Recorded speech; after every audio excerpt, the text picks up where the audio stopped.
Merci de nous rejoindre dans l'Africa Newsroom pour 90 minutes d'information en Afrique et dans le monde sur fond d'analyse, de débat, de reportage et bien sûr de détente. Dans la dernière demi-heure, nous retrouverons la chronique du jour, juste après les news Afrique, le dossier du jour et les news monde. Marie-Angèle Sommer. Les discussions à Khartoum entre les présidents Omar el-Béchir et Salva Kiir se sont achevées avec un engagement, résoudre au plus vite les litiges entre leurs deux pays. Le président Blaise Compaoré était en République de Chine. Il y a salué la coopération taïwanaise au Burkina Faso dans les secteurs de l'agriculture, la santé et la formation professionnelle.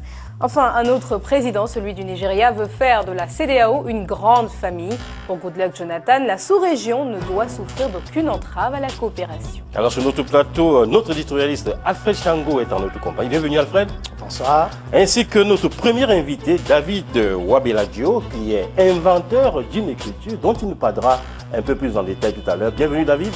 Merci. Ensemble, nous allons faire le point sur l'actualité africaine en commençant par l'info du jour.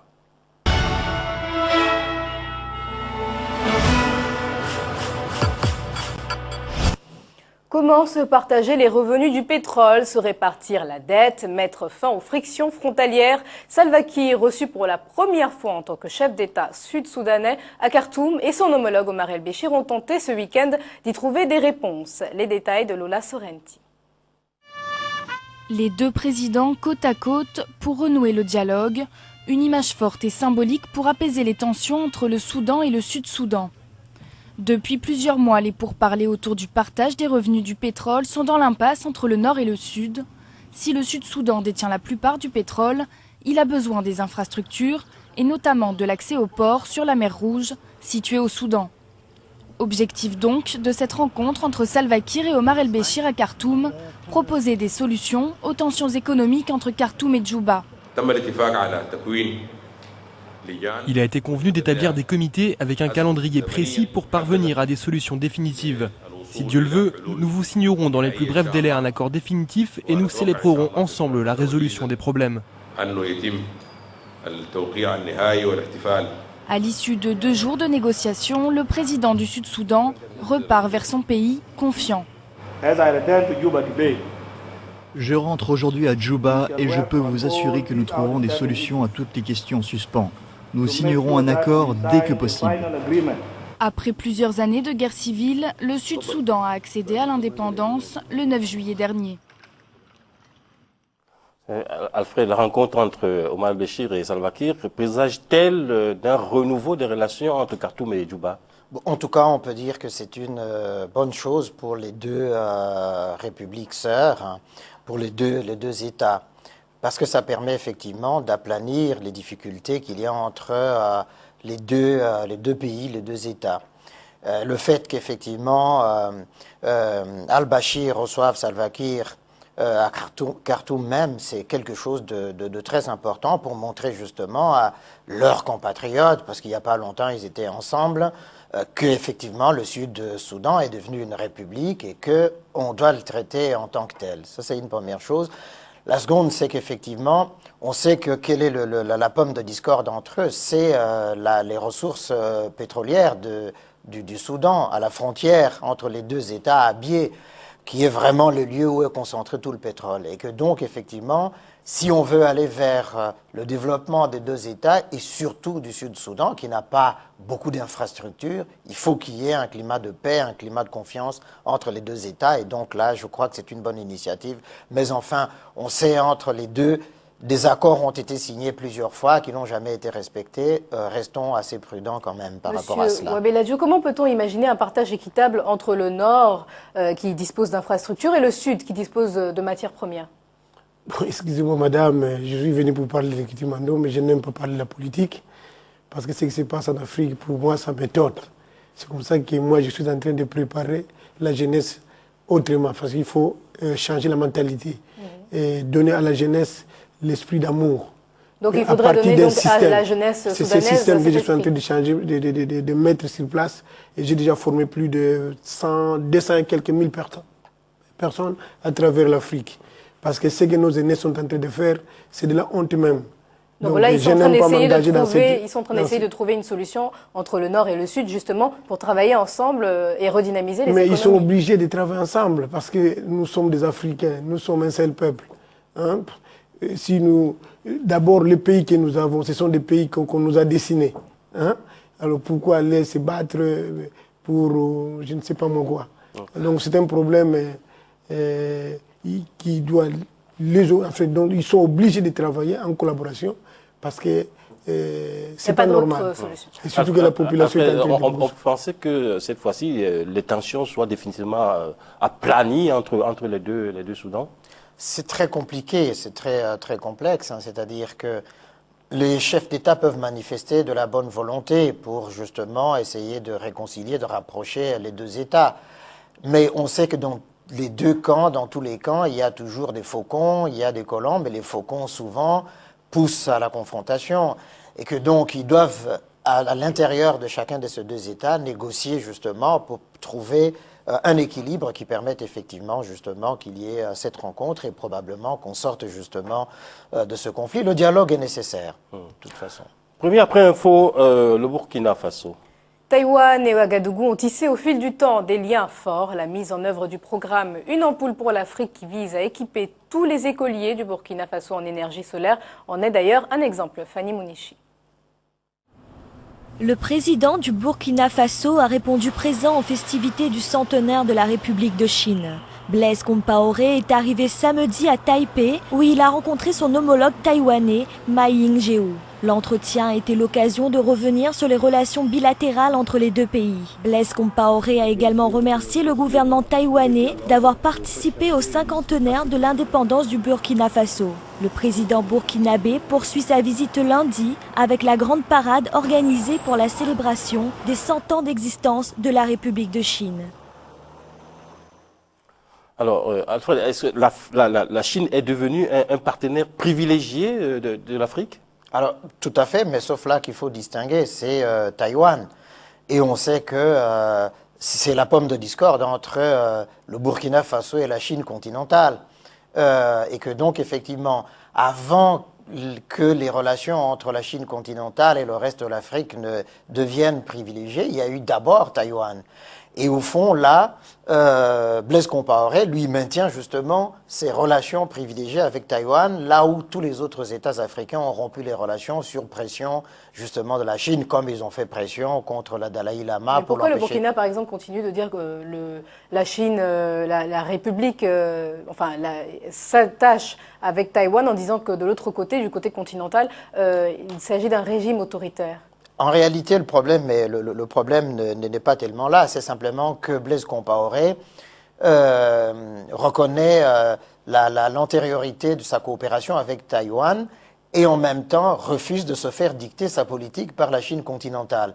C'est simplement cela, parce qu'au fond, la Chine continentale fait souvent pression de manière tellement pressante qu'elle ne laisse pas le choix au chef d'État. Et là, en l'occurrence, Blaise Compaoré, depuis un bon moment, tient tête et continue à avoir des relations avec Taïwan. David Ouabéladjo, est-ce que c'est important que l'Afrique diversifie ses partenaires, c'est-à-dire ce n'est plus simplement l'Europe, mais c'est aussi l'Asie?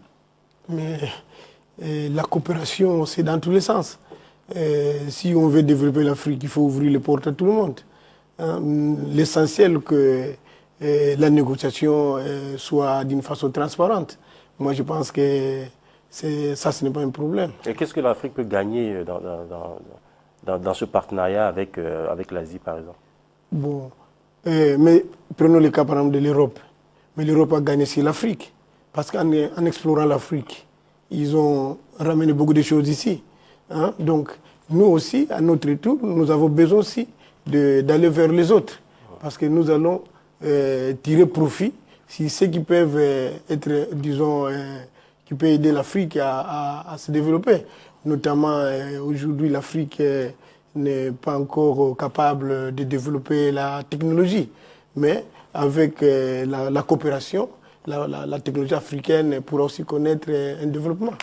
Est-ce qu'on peut parler d'une redistribution des cartes, d'une nouvelle donne sur la géopolitique internationale?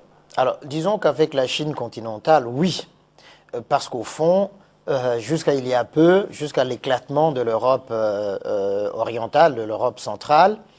L'Afrique avait été la dernière roue du carrosse au fond de l'Occident. Je disais au fond, l'Afrique est en perte de vitesse. Les Chinois continentaux, eux, ont compris, puisqu'ils ont un besoin énorme de matières premières, des énergies, qu'il y avait des gisements en Afrique et que donc il fallait aller vers l'Afrique. Mais est-ce que le Burkina n'y perd pas en soutenant Taïwan plutôt que de soutenir Pékin? Non, on n'y perd pas, puisque aussi Taïwan, justement, avait une politique de charme vis-à-vis de l'Afrique, investissait beaucoup à l'époque. Simplement, il y a eu ces pressions de la Chine continentale qui ont fait que beaucoup d'États se sont désengagés. Et pour compenser justement les pertes, voilà pourquoi la Chine continentale va soutenir des projets immenses, apporter des capitaux nombreux, etc. Le Zoom, c'est le Libéria. Zoom sur une déclaration de la présidente Ellen Johnson Sirleaf concernant sa collaboration avec Lema Gbowee. Les deux prix Nobel de la paix souhaitent améliorer les conditions de vie des femmes. Je pense que Gbowee a approuvé notre collaboration. Une collaboration que nous allons utiliser pour travailler à l'autonomisation et à la participation des femmes. Nous irons jusqu'au bout de cette collaboration et pour ces élections, nous allons continuer à travailler pour les femmes afin d'améliorer leurs conditions de vie. David Wabiladjo, vous disiez tout à l'heure que les dirigeants africains actuels ne donnent pas assez de place à la jeunesse. Deux prix Nobel africains, je veux dire, féminins, ça va dans le bon sens? C'est dans le sens de la promotion de l'action de la femme? Bon, moi personnellement, j'ai toujours encouragé les femmes. Et parce qu'à regarder seulement ce qui se passe autour de nous, les femmes ont beaucoup sont beaucoup plus compréhensibles par rapport aux hommes. Même quand je vois ce qui se passe à travers les routes, quand les femmes conduisent, jamais vous n'apprendrez qu'une femme a fait l'accident, c'est rare. Ce sont surtout les hommes. Et les femmes, normalement, doivent être élevées. Et moi, j'ai toujours cherché à ce que les femmes même dirigent nos pays. Alfred, qu'est-ce que... Donc, si une femme est arrivée à décrocher un titre... deux femmes. Moi, vraiment, j'en ai fier. Et je pense que ce genre d'action doivent continuer. Qu'est-ce que peuvent apporter ces deux femmes au Libéria qu'elles n'ont pas déjà apporté dans le passé? Parce qu'elles ont combattu, elles ont eu une lutte commune. Oui, mais ce qu'il faut bien voir, c'est que le Libéria revient de loin, de très loin. Et que Ellen Johnson Sirleaf a stabilisé le pays au sortir de la guerre. Elle a été au front à tous les combats pour justement, d'abord, la démobilisation des enfants soldats pour stabiliser le pays, lui assurer justement cet équilibre nécessaire. Et maintenant, ce n'est jamais assez. Et le combat pour la promotion de la femme, comme disait David, hein, c'est quelque chose de très important en Afrique parce qu'au fond, si vous prenez par exemple les Grands Lacs, les femmes sont les victimes des violences de guerre, des viols et des choses comme ça. Et là, effectivement, quand on a deux femmes qui accèdent à ce niveau de récompense, c'est quelque chose de très bien pour la promotion de la femme. Et je crois que pour le Libéria, c'est une très très très bonne chose, pour l'Afrique d'ailleurs. Alors, en matière de promotion de la femme, quelques chiffres. Au début des années 2000, les Nations Unies avaient fixé à 30% le pourcentage des femmes dans les assemblées parlementaires. Alors, des pays africains comme le Rwanda, l'Afrique du Sud, la Tanzanie, le Mozambique ou encore le Burundi ont largement dépassé ce quota, ce qui n'est pas nécessairement la même chose en Europe. Non, effectivement, il y a ces paradoxes, effectivement, où ce principe justement d'élévation de la femme au plan politique, de sa reconnaissance au plan politique, de sa participation, trouve en Afrique plus d'écho qu'en Europe. Et pourtant, effectivement, le combat pour la libération de la femme en Europe ici a pris de l'ampleur depuis un certain nombre d'années. Simplement, ce sont des sociétés qui sont très fermées, en Occident en particulier, enfin, on dirait aussi à travers le monde, des sociétés très fermées, très machistes, très phallocrates. En Afrique, les chefs d'État, malgré tout ce qu'on peut leur reprocher, ont été dans ce combat pour la promotion de la femme dans chacun des États, avec des résultats différents. On a vu des femmes premières ministres, des femmes ministres de l'économie, etc. Et au fond, ça va dans le bon sens. Ça n'est jamais assez, mais...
Retour sur le plateau de l'Africa Newsroom où nous a rejoint entre-temps Fally Ipupa, l'artiste internationalement reconnu. Et face à lui donc David Wabeladio qui est inventeur d'une écriture dont on parlera tout à l'heure. Ensemble, nous allons faire le point de l'actualité. Et puis, nous allons commencer par les réactions des téléspectateurs et autres encore, Marie-Angèle. Oui, et surtout le dossier du jour. Si vous ignorez ce qu'est le Mandombe, notre dossier du jour dédié à l'éducation en République démocratique du Congo, vous le fera découvrir.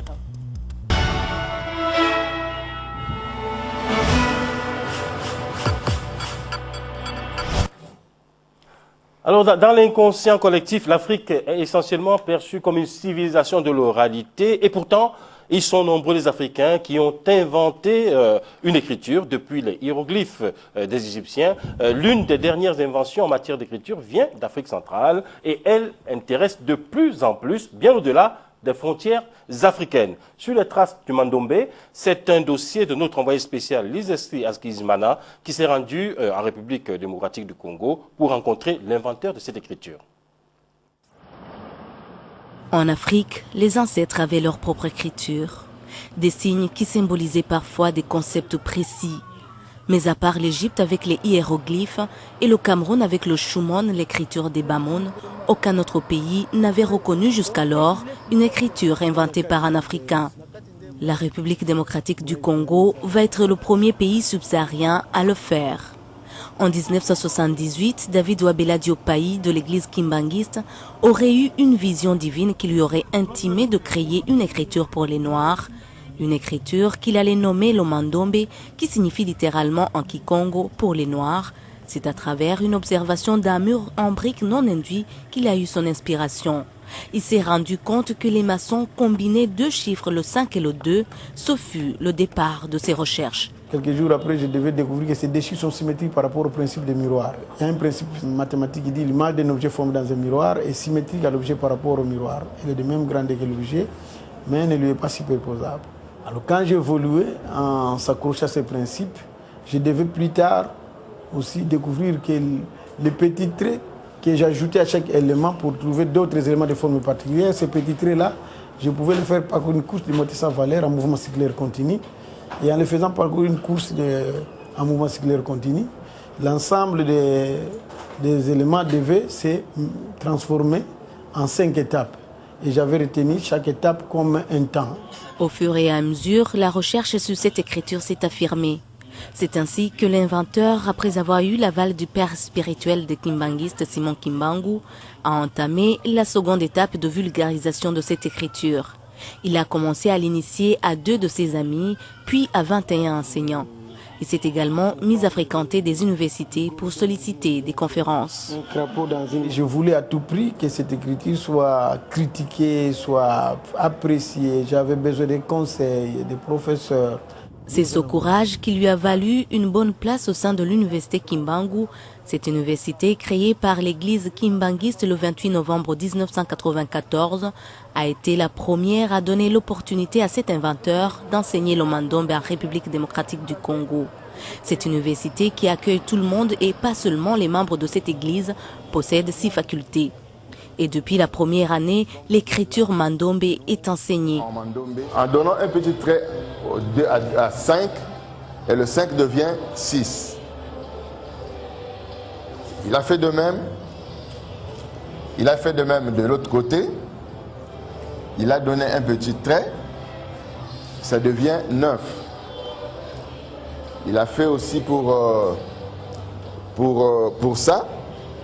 Il a mis le miroir. Il a trouvé que le 9 était renversé. Le 9 était renversé. Le 9 était renversé, son origine c'est 2. Bien que les étudiants de l'université Kimbangu apprennent tous le Mandombe, le recteur voudrait bien voir cette écriture enseignée dans toutes les facultés de lettres en République démocratique du Congo. Dans d'autres universités, c'est Kinshasa, il n'est pas encore enseigné parce que pour qu'elle soit enseignée, il faut que le ministère de tutelle, le ministère de l'enseignement supérieur universitaire donne son quitus. Vous voyez, ce n'est pas encore donné parce que nous sommes encore en train de préparer le document. Et il faut que nous arrivions à préparer des ouvrages solides. Nous sommes encore au niveau du travail. Et d'ailleurs, même il y a une collaboration entre nous et certaines universités portugaises, espagnoles et allemandes. Produire ces manuels pédagogiques restait jusque-là une grande préoccupation pour les responsables de cette université kimbanguiste. Cette écriture mandombe est avant tout syllabique et ne se transcrit pas en alphabet. Ra et A, ce sont des syllabes qui sont dans le même environnement. C'est comme ça que lorsqu'on écrit A, par exemple, quand je tourne comme ça, le A ici devient A. Cet inventeur de l'écriture mandombe a rencontré le ministre de l'Enseignement supérieur et universitaire. Une fierté pour ce ministre qui entend valoriser cette découverte. Je lui ai dit, au-delà de tout ce qui peut être une révélation, rester un scientifique. Le gouvernement voudrait donc vulgariser cette écriture, mais tout comme l'église kimbanguiste, il refuse que le mandombe soit informatisé par les étrangers. C'est tout à fait logique parce que, vous voyez, quand on parle de droit d'auteur, de droit d'invention, et la nation, qu'on doit veiller à ce que d'abord elle s'approprie, qu'elle puisse en fait accompagner l'inventeur en s'appropriant cette découverte qui est très importante. Là, on disait que l'homme noir n'a rien inventé, Dieu est grand, il montre l'antériorité de l'homme sur le continent africain, il montre la place importante de cette Afrique centrale et de l'Est, en reconstituant toutes les découvertes qui sont en train d'être faites. Et donc ici, il est important effectivement que cette invention puisse être valorisée. Valoriser cette écriture mandombe, la protéger et la vulgariser avant que les chercheurs étrangers ne s'en approprient est donc le grand challenge pour le gouvernement. Mais au moins, l'inventeur a déjà eu beaucoup de récompenses pour cette découverte. Le gouvernement congolais s'apprête à lui accorder un doctorat honoris causa pour avoir été l'inventeur de l'écriture négro-africaine en République démocratique du Congo. Alors, on a la chance d'avoir sur notre plateau David Wabeladjo. Comment est-ce que on passe d'une révélation spirituelle à une construction scientifique parlant du mandombe? D'abord, je sais qu'ici en Europe, beaucoup de gens ne croient plus en Dieu. Mais nous, en Afrique, nous avons toujours cru en Dieu. Et même dans la Bible, c'est écrit. Invoque-moi et je te révélerai des choses cachées. Si je ne me trompe pas, c'est sur Luc 33. Eh bien, c'est une longue histoire, mais je serai un peu bref. Oui, allez. J'étais très jeune, je n'avais pas envie de faire des recherches. Et je dormais dans ma chambre, j'avais entendu une voix dans le ciel, dans le rêve, qui m'avait parlé. Et cette voix m'a dit, allez en Kamba, allez prier, maintenant t'es béni dans la source sacrée. Je vais te donner une mission pour la race noire. À ce moment-là, j'étais catholique. Et j'en ai parlé à mes parents, les parents n'ont pas pris ça en considération. Et surtout que mon oncle, qui vient en troisième position après ma mère, est prêtre catholique. Et c'est lui d'ailleurs qui a fait que je sois baptisé catholique. Et puis après, bon, j'avais quand même insisté. Et nous étions partis avec mes parents. Et Nkamba, c'est la cité sainte de l'église kimbanguiste. Mais ce qui m'a beaucoup réconforté, parce que quand nous sommes arrivés au parking pour prendre le véhicule à destination de Nkamba, mes parents qui m'avaient accompagné ont vécu un grand miracle à tel point qu'ils ont vu maintenant l'apparition de Papa Simon Kimbangu qui était assis à ma gauche dans le véhicule. Et moi-même, je ne le voyais pas, mais ils ont vu et ils n'ont pas pu supporter sa présence. Ils ont fui. Donc une apparition divine. Fally, vous connaissez cette écriture-là, le mandombe? En fait, c'est la première fois, mais par contre, l'église kimbanguiste, vraiment, moi, je suis né, je suis d'une famille kimbanguiste aussi. Ma mère était kimbanguiste, ma tante, voilà, mais voilà, l'écriture, c'est la première fois, mais bon, je pense que la religion kimbanguiste, je respecte beaucoup. Et qu'est-ce que vous inspire, cette écriture? Ouais, ça ne peut que me faire plaisir en tant qu'artiste et musicien, ça c'est comme on dit, c'est comme quand on écrit une chanson, c'est l'œuvre d'esprit, donc je respecte, surtout que c'est un Congolais, donc voilà, on ne peut que louer. Oui, monsieur Wabeladjo, on dit souvent que, enfin, Freud l'a dit, hein, que nos rêves sont l'expression de nos désirs refoulés.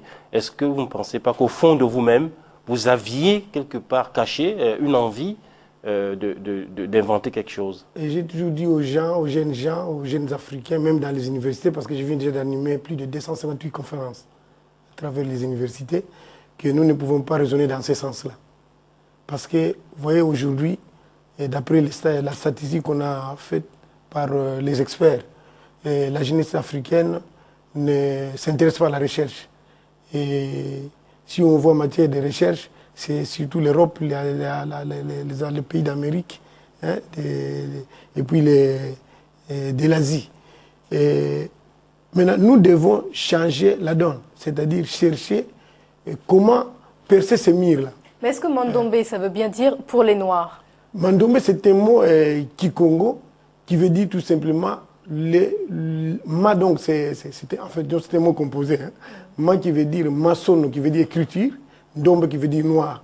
Mais pourquoi attribuer une culture ou en tout cas une race à cette écriture? Parce qu'il n'y a pas forcément d'écriture pour les blancs ou pour les jaunes ou pour les rouges. Pourquoi pour les noirs? On dit les chiffres romains. Pourquoi on dit les chiffres romains? Ce sont des Romains qui ont créé ces chiffres. Ah là, mais ce ne sont pas les Romains qui utilisent ça. On dit aussi les tout le monde arabes. peut utiliser ça. D'accord. J'ai appelé ça c'est une écriture pour les Noirs, mais que tout le monde peut utiliser. Tout à fait. Demain, je pars à l'université, je serai en Allemagne. Il y a une université qui collabore avec moi. L'année passée, j'étais dans cette université, j'ai animé des conférences, on a formé des gens. Il y a même des professeurs qui ont déjà commencé la codification. Et je viens aussi de Lisbonne. Je collabore avec la faculté des sciences sociales de l'université de Lisbonne. Donc l'écriture, c'est pour tout le monde. Tout le monde peut l'apprendre, mais qu'il sache que c'est une affaire qui est venue de l'Afrique noire, des Noirs. Comme nous connaissons aujourd'hui les chiffres romains, grâce aux Romains. Est-ce qu'il vous a donné envie d'apprendre cette écriture-là, en tout cas? Vous qui êtes congolais comme lui, est-ce que ça vous a donné envie d'écrire en Mandombe? Oui, vous savez, je suis congolais, donc surtout que ça parle de Mandombe, ça veut dire c'est pour les Noirs. Ben, je suis noir, j'ai essayé d'apprendre. Je pense que si c'est pour tout le Congo, tout le peuple congolais, en tout cas, ça ne me dérangerait pas. Il ne faut pas que ça soit ethnique. Vraiment, si c'est pour tout le Congo, en tant que Congolais, ça ne me dérangerait pas. Est-ce que vous avez une question à poser à David Wabeladjo? Ça sera un Kikongo ou Lingala, parce que je comprends Kikongo ou Lingala. Comme vous voulez. Ezali, écriture moko yozala pona Congo nyoso, muluba, mungala, muyombe, muswahili, bakoki ko apprendre en gros sans problème. Alors, vous faites la réponse en français, vous traduisez. C'est ça que je venais de dire tout à l'heure. Oui, c'est ça. C'est vraiment... Votre question veut dire, si l'écriture, c'est pour tout le monde au Congo. Voilà. C'est pas ethnique. Je vous dis déjà que je suis même surpris. C'est ce que j'avais dit au ministre la fois passée. Que ça c'est une affaire maintenant du gouvernement qui devait m'aider à vulgariser ça. Voilà. Et nous sommes déjà à Kikwiti, dans les Bandundu. À Idiofa, et nous sommes dans les Kasaï à Ilebo. Nous avons ouvert un grand centre. À Katanga, à Lubumbashi, il y a 5 centres. Au niveau de Goma, nous avons un centre. Et à Kisangani, je viens de Kisangani maintenant avant de venir en Europe. Donc ce que vous êtes en train de dire, c'est que tout le monde peut avoir accès à unir le pays. Alors, nos deux invités participent conjointement au rayonnement culturel de leur pays, l'un par sa musique et l'autre par l'écriture.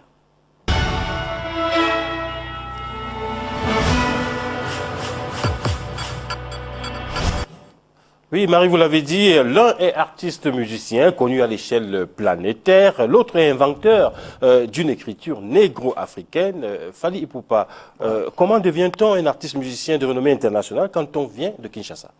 Je pense que c'est d'abord inné. Vous devez être artiste et musicien. Moi, je suis artiste et musicien, ça va faire près de 15 ans. Donc, je n'ai pas appris la musique en fait. Je suis né avec ça. C'est un don de Dieu. Et puis après, bon, il faut faire, il y a la promo, il y a la volonté de travailler. Et puis voilà. Mais beaucoup d'artistes font énormément de promotion, travaillent avec acharnement et pourtant ne parviennent pas à se hisser au niveau que vous avez atteint. Voilà, c'est comme je vous disais tout à l'heure, c'est d'abord un don de Dieu. C'est Dieu qui donne tout. Donc vous pouvez avoir être pété de talent, mais ça si c'est vraiment pas si vous n'avez pas la chance, donc voilà, on n'y peut rien. C'est Dieu qui donne la chance et puis après, il faut vouloir perfectionner. Et peut-être vos collaborations avec d'autres artistes aussi, oui, mais c'est d'abord avoir toi-même du talent. Je pense que c'est important d'être déjà forgé, avoir la volonté de travailler. Collaboration ou pas, ça viendra après. Il faut d'abord être artiste et musicien, avoir la volonté et l'amour de ton métier. Voilà, je pense. Alors, il y a 50 ans, Joseph Kabasele chantait Indépendance Tcha-Tcha. Ouais. 51 ans après, pensez-vous que l'Afrique soit indépendante? Ouais, je vais dire oui et non. Ouais, je vais dire oui et non. Vous savez, j'aime pas trop parler de la politique. Je reste un artiste et musicien, mais je vais dire oui et non. Voilà. Et au niveau de votre... Qu'est-ce que vous ressentez aujourd'hui quand vous voyez que vous êtes un exemple pour de nombreux Congolais, par exemple? Ça me fait plaisir. J'ai toujours dit à mes fanatiques, il faut avoir la détermination, il faut avoir la volonté et mettre un peu de l'ordre et du sérieux dans ton travail. Et puis, mais la musique, ce n'est pas que de l'amusement, c'est aussi un travail. Non, c'est un travail. Moi, je vis de la musique. Si on enlevait la musique aujourd'hui, je ne sais même pas comment je vais faire pour... faire nourrir ma famille. Donc moi, je suis artiste et musicien. C'est un boulot comme tout autre métier. Donc je pense que je ne changerai pas mon métier. Voilà. David Wabeladio, il le disait, Fally Ipupa, tout vient de Dieu. Le don artistique vient de Dieu. Quelle peut être la part du travail personnel dans ce que Dieu vous a donné? Bon, mais c'est ce que nous venons de suivre tout à l'heure. C'est-à-dire, j'avais d'abord découvert, moi, que les maçons au monde, en supposant les briques, c'est-à-dire les maçons en construisant le milieu des briques, ils entrecroisent des éléments qui ont la forme des chiffres 5 et 2. C'est comme ça que j'ai découvert cette écriture. Et après, j'ai fait un rêve dans lequel j'ai vu, parce que quand j'avais découvert ça, je n'avais pas pensé à faire des recherches avec. J'avais pris ça pour une simple découverte. Mais quand j'ai dormi, la nuit, j'ai fait encore un autre rêve dans lequel Papa Simogimango est à Paris, dans le rêve, et il m'a dit que les 2 chiffres-là qui étaient à découvert la journée, c'est avec ça que vous allez faire tout ce dont vous aurez besoin dans l'activité matérielle. Commencez à étudier ça. Et j'ai commencé à étudier ça. D'abord, j'ai découvert que ces des éléments sont symétriques par rapport au principe des miroirs. Ça qui m'avait beaucoup intéressé, parce que la première découverte, c'était l'intuition. J'avais découvert cette écriture par l'intuition en observant le milieu des briques. Mais il fallait un principe pour développer cette recherche. Et j'ai découvert qu'il fallait utiliser le principe des miroirs et le principe de l'optique. Et en se basant sur ces principes, plus tard, je me suis rendu compte aussi qu'il fallait ajouter des petits traits à chaque extrémité de ces 2 éléments que j'avais découvert sur le milieu des briques, et qu'il fallait le faire parcourir une couche de moitié sa valeur en mouvement circulaire continu. Donc ça a été une accumulation, une suite de mi-révélation, mi-science qui ont formé cette écriture. Voilà. Alors Fally, vous avez reçu de nombreuses récompenses à travers l'Afrique et même dans le monde. Alors quelle est votre actualité là? Est-ce que vous êtes en train de préparer un nouvel album pour vos fans? Ouais, l'actualité de Fally, déjà demain je pars au Congo-Brazza, je joue les 14 à Brazzaville, les 15 à Pointe-Noire, et après je serai pour le tirage des poules à Malabo, de la CAN. Voilà. Et puis je suis nominé le 6 novembre au MTV Europe Music Award. Je viens de gagner. Ce qui est quand même très très rare pour un Africain. Pour un Africain, donc j'ai demandé à tous les Africains de me voter pour que je gagne au moins cet MTV Europe Music Award. Et puis après, je serai en tournée en Afrique, Abidjan, Tchad, Gabon, il y a plein de dates, donc voilà, c'est à peu près ça. Et mes clips, le DVD collector de mes vidéos sort après-demain. Qu'est-ce que ça vous fait d'être une référence, un exemple, un modèle pour de nombreux jeunes Africains? En tout cas, ça me met un peu de pression quand même, mais ça me fait quand même plaisir. Ça me donne envie d'être sérieux et de bosser. Et je dirais à tous les artistes qui veulent devenir professionnels, il faut avoir la niaque, il faut avoir la volonté, puis ça ira. Voilà. David Wabeladio, est-ce qu'il y a un tronc commun, une relation entre l'écriture musicale et l'écriture que vous avez découverte? Il y a quelque chose en commun? Lorsqu'il fallait procéder à la nomenclature des éléments, j'avais demandé au professeur qui m'avait suivi en conférence à l'INEKI, dans la faculté des sciences, de pouvoir m'aider à nommer les éléments de cette écriture. Et les professeurs m'ont dit, ah, toi tu as un Dieu qui t'inspire, allez demander à ton Dieu de te révéler les appellations. Et puis après, je me suis référé à la culture Congo. Il y a, on disait chez nous les Congo, il y a un cantique, pardon, une chanson qu'on chantait dans les temps, mais cette chanson, on joue, les tam-tams africains avaient des sons. Les sons de Pakundungu. Je peux chanter ça s'il vous plaît? Allez-y. On chantait ça dans tous les villages du Royaume Congo. On disait Ngele, Ngele, Munzila Congo, Ndokote, Lubamba Loame, Lubamba Loame, Vangilanga, Lembo Biame, Lembo Biame, Bakilanga, Ngola Zame, Ngola Zame, Zize, et ce qui veut dire quoi? Evana Zanga, Moneke, Nyoka Moyo, Itele, Mwana Ndumba. Et moi, Nandumba Kaidi, Waitate. Mais là, vous êtes en train de concurrencer Fally Ipupa, je pense. Je crois que je vais faire la reprise de cette chanson. Et ce qui veut dire quoi? On ne peut plus l'arrêter d'ailleurs. Ça veut dire quoi? Ça veut dire quoi en gros? Il y a un beat même. Je me suis référé à ces deux onomatopées. Et c'est comme ça que les deux éléments que j'avais découverts sur les Mille des Briques, j'ai nommé ça Pakundungu et Pelegite. Donc je me suis ressourcé, référé à cette chanson, pardon, je me suis inspiré à cette chanson-là. C'est comme ça que j'ai nommé mes deux éléments, Pakundungu et Pelegite. Vous êtes prêt à récupérer la chanson. Non, en fait, moi, je vais faire la reprise. Donc,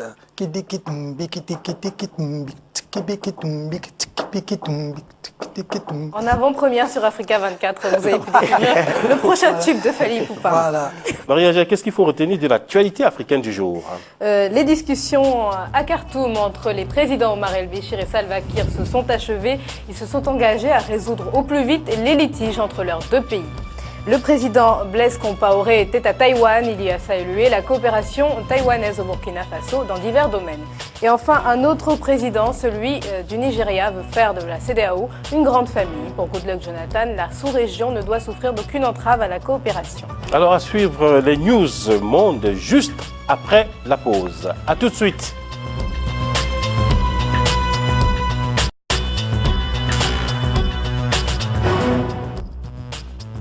Retour sur le plateau de l'Africa Newsroom pour l'actualité internationale, Marie-Angèle.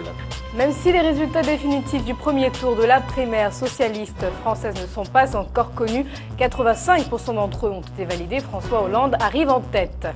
L'ALBA, le Conseil politique de l'Alliance bolivarienne pour les peuples de notre Amérique, apporte son soutien à Bachar el-Assad. L'Alliance refuse toute ingérence occidentale en Syrie. Et enfin, les Polonais ont accordé leur confiance à leur Premier ministre libéral Donald Tusk. Il effectuera un deuxième mandat de 4 ans. Alors notre éditorialiste Alfred Chango nous a rejoint une nouvelle fois sur le plateau. Face à lui, notre invité, David Wabeladio, inventeur d'une écriture, le Mandombe, comme vous l'avez vu. Ensemble, nous allons faire le point sur l'actualité internationale, en commençant par l'info du jour.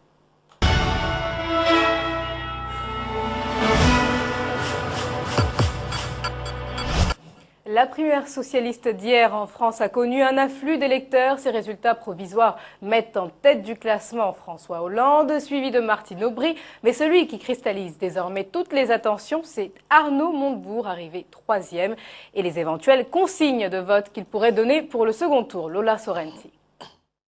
François Hollande en tête du premier tour. Dimanche, les résultats de la primaire du Parti socialiste ont été dévoilés. François Hollande a obtenu 39,19% des voix contre 30,47% pour Martine Aubry. De leur côté, Arnaud Montebourg obtient 17%, 7% pour Ségolène Royal et 0,61% pour Michel Bellet. Je veux féliciter les électeurs pour le choix qu'ils ont fait pour ce premier tour en me plaçant en tête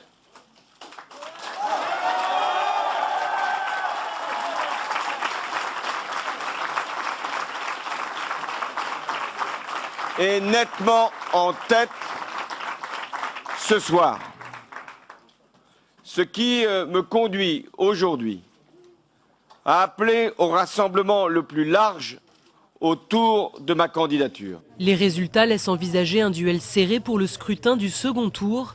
Mercredi prochain, les deux candidats en lice, Martine Aubry et François Hollande, entameront leur premier duel politique à travers un débat télévisé. Et si je suis là ce soir, c'est que je trouve que c'est d'abord une initiative intéressante du PS d'avoir fait ces primaires et que ces résultats montrent que On a deux personnages qui ont des personnalités assez différentes, mais qui finalement pour l'instant ne semblent pas être si loin que ça, et que le choix en finale ne va pas forcément être facile à faire. 2,5 millions d'électeurs sont mobilisés pour le second tour de la primaire socialiste, prévue le 16 octobre prochain. Alfred, en quoi est-ce que cette idée des primaires socialistes bouleverse-t-elle les pratiques politiques en France? D'abord, simplement par le fait que désormais on ne peut plus ne pas en tenir compte dans les scrutins futurs ou dans les échéances futures qui arrivent. C'est-à-dire qu'on ne peut pas faire comme s'il n'y avait pas eu cette primaire socialiste. Ça, c'est une première chose. Deux, ça pousse les appareils justement à pouvoir réfléchir sur le mode de désignation de leurs candidats à toutes les échéances électorales qui arrivent. Est-ce que ces chiffres vous ont surpris? Par exemple, on donnait François Hollande largement en tête dans les sondages. Finalement, ce n'est pas le cas. Ségolène Royal avec ses 6%. Qu'est-ce que ça vous a inspiré? Pour ce qui est de Hollande, c'est de l'attendu. C'était prévisible, tous les sondages depuis un certain moment le mettait en tête de ces scrutins. Mais moi, ma grande déception, c'est Ségolène Royal. Voilà, j'ai une pensée pour elle. J'avais très honnêtement pensé qu'elle franchirait ce cap-là, qu'elle serait la troisième personnalité, mais Arnaud Montebourg a bouleversé justement les sondages et donc il va être l'arbitre maintenant de ce second tour. David Mobeladio, l'idée des primaires nous vient des États-Unis. Est-ce que ça veut dire que la société française est en train de s'américaniser? Bon, je ne sais pas, mais ce que je peux dire que les bonnes choses, on les copie toujours facilement. Si ça peut aider les Français à sortir pour arriver aux élections transparentes, ça n'empêche pas qu'ils puissent copier les États-Unis.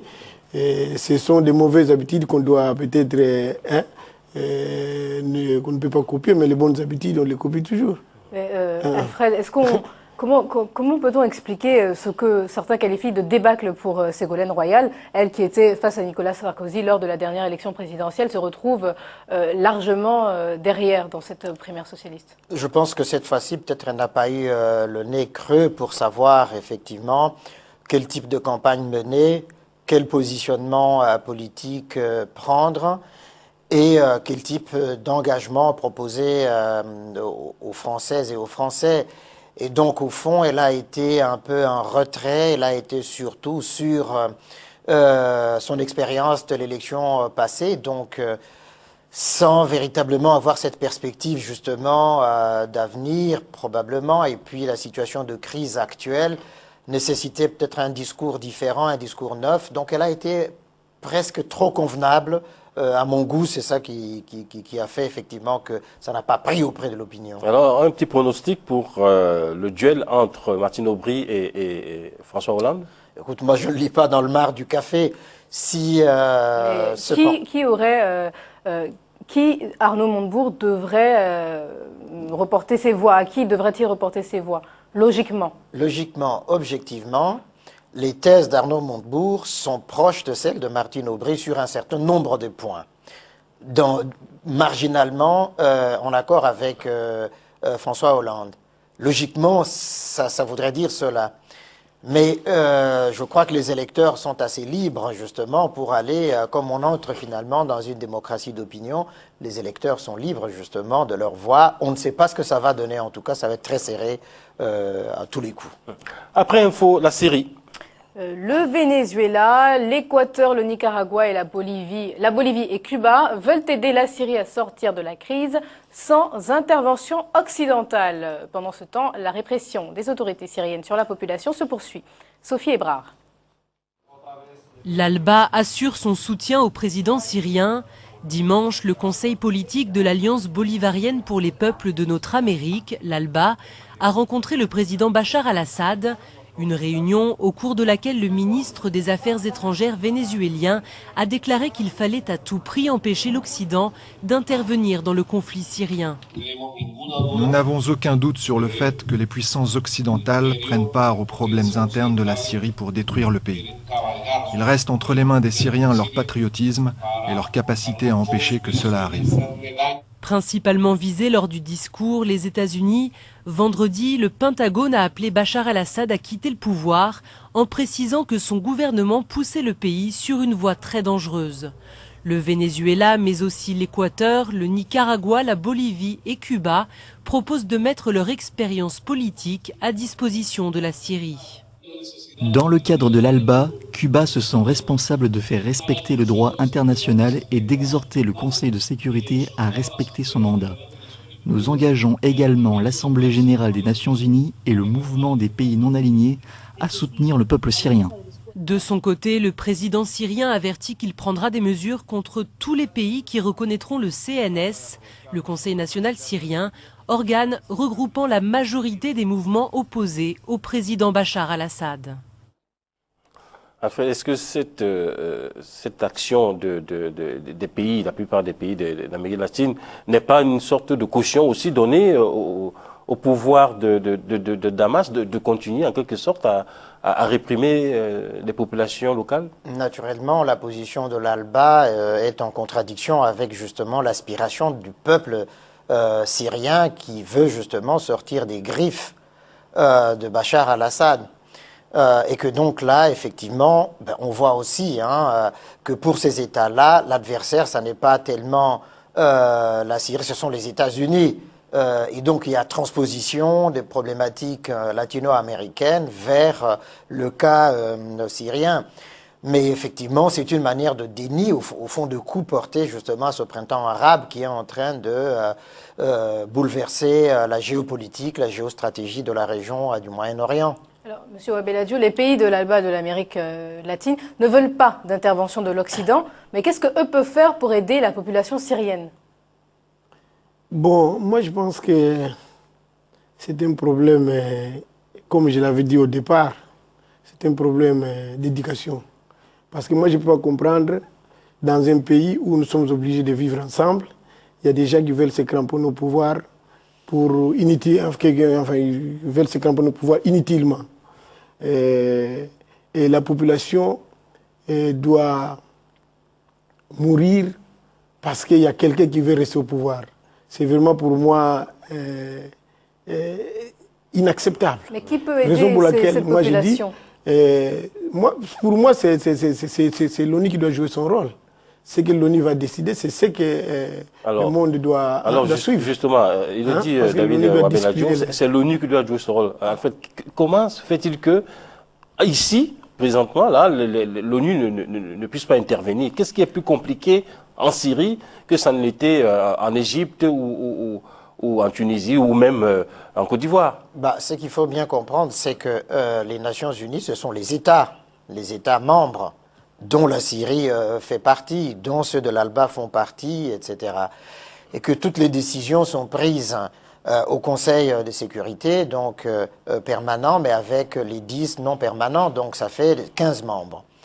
Si il y a unanimité entre ces 15 membres, alors une résolution peut être prise pour justement amener le président syrien à respecter les droits de l'homme, à respecter la volonté de son peuple. Or, il y a deux États membres et deux pays qui sont au Conseil de sécurité permanent, la Russie et la Chine, oui, qui menacent justement de leur veto pour empêcher toute intervention onusienne dans les affaires syriennes. Et bien voilà ce qui bloque.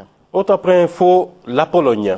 La coalition de Donald Tusk aura la majorité au Parlement suite aux élections législatives d'hier. Pour la première fois depuis la naissance de la Troisième République polonaise, le Premier ministre sortant et son parti, la plateforme civique, sont reconduits. Nadège Abderrazak. En Pologne, les libéraux au pouvoir remportent les législatives. Le grand vainqueur n'est autre que le parti Plateforme Civique, parti du Premier ministre Donald Tusk, déjà majoritaire au Parlement. D'après les résultats provisoires de la commission électorale, le Parti libéral remporte les élections avec 39,6% des voix. Je sais que les 4 prochaines années seront un défi encore plus grand. Nous aurons besoin de travailler ces 4 ans à doubler nos efforts et nous aurons besoin d'agir plus rapidement. Tout simplement parce que les Polonais ont droit à une qualité de vie encore plus élevée. Le parti conservateur d'opposition Droit et Justice de Jaroslaw Kaczynski est derrière avec 30,1% des voix. Un résultat qui n'entame pas la conviction du leader du Parti démocrate. Nous ne connaissons pas encore les résultats définitifs, mais ce qui est sûr, c'est que nous maintenons notre position. Nous sommes convaincus que la Pologne a besoin de changements significatifs. Les résultats définitifs seront publiés mardi par la commission électorale. Enfin, en attendant les résultats définitifs, là, le gouvernement libéral de Donald Tusk a les mains pour continuer à peaufiner l'intégration européenne de la Pologne. Absolument. D'abord, il faut rappeler que Donald Tusk vient aussi des États-Unis, donc voilà, et que là, c'est une bonne chose pour la Pologne parce que Jarosław Kaczynski a essayé, par exemple, dans le passé, d'instrumentaliser la mort de son frère pour pouvoir justement se présenter à l'élection précédente où Donald Tusk a gagné. Et que donc, effectivement, il a des positions quand même assez rétrogrades par rapport à la place de la Pologne. C'est quand même un grand pays, un grand État qui mériterait effectivement de se retrouver dans l'Union européenne. Je crois que Donald Tusk, là, il a les mains, les cartes blanches pour aller... se faire réélire, est-ce que cela veut dire qu'il a mieux travaillé que les gouvernements précédents? Parce que depuis 22 ans, on n'avait pas vu ça. Exactement, c'est-à-dire que au fond... dans cet environnement de crise, Donald Tusk a su faire de la Pologne un pôle de stabilité économique. En tout cas, il a stabilisé tous les indicateurs macroéconomiques, microéconomiques, et que donc la Pologne n'a pas subi les contre-coups, par exemple, de la crise de 2008, la crise actuelle de la dette. Et donc, effectivement, les Polonais lui ont fait confiance et donc, voilà, lui ont renouvelé cette confiance. Mais la Pologne attend d'ailleurs une croissance de 4% pour cette année 2011, qui devrait donc l'aider à continuer ces réformes économiques. Mais absolument, il n'a pas d'autre choix en fait. Hein. Mais c'est aussi un grand défi pour lui, hein, parce qu'après, dans 4 ans, les Polonais vont lui demander des comptes aussi. Mais on espère pour lui qu'il réussira à le faire entrer déjà à l'Union européenne et puis qu'il continuera à maîtriser les données économiques, macroéconomiques pour le bien-être des Polonais. Le zoom avec la Palestine. Le président de l'autorité palestinienne Mahmoud Abbas en tournée latino-américaine pour promouvoir sa demande de reconnaissance de l'État palestinien à l'ONU. Nous allons demander la paix avec Israël et avec elle la reconnaissance des 57 États islamiques et des 22 pays arabes, comme cela a été dit dans le plan de paix initié lors du sommet de Beyrouth de 2002. Cette initiative proposait le retrait d'Israël des territoires arabes et la création de l'État indépendant de Palestine. En contrepartie, les 57 nations islamiques sont prêtes à reconnaître l'État d'Israël. David Wabeladjo, est-ce que vous pensez sincèrement que la Palestine a les chances d'être reconnue comme État? Mais il faudra... Moi, je pense que c'est un problème qui doit résoudre cette situation.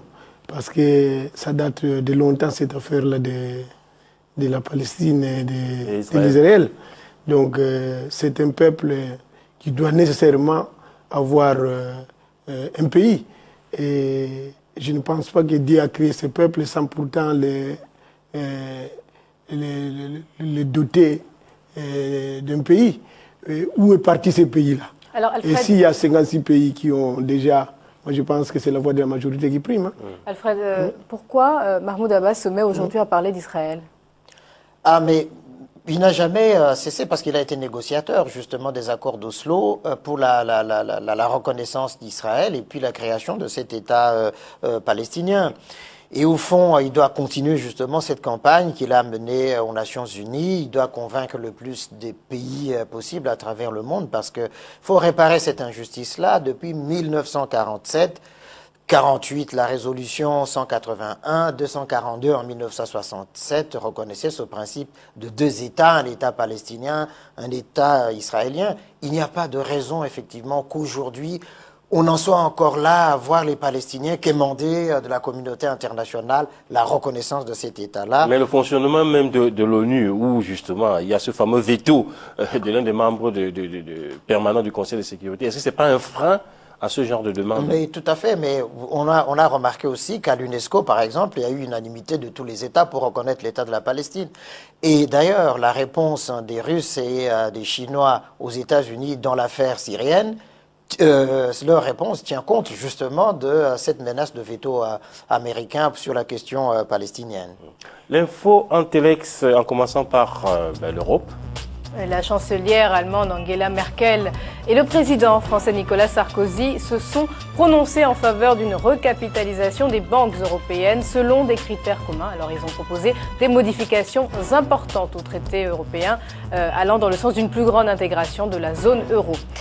Aux États-Unis, le gouverneur de Californie a ratifié samedi la loi du rêve ou Dream Act qui avait été votée par le Parlement de l'État. Cette loi est en faveur des étudiants sans papier qui seront autorisés à recevoir des bourses pour terminer leurs études supérieures.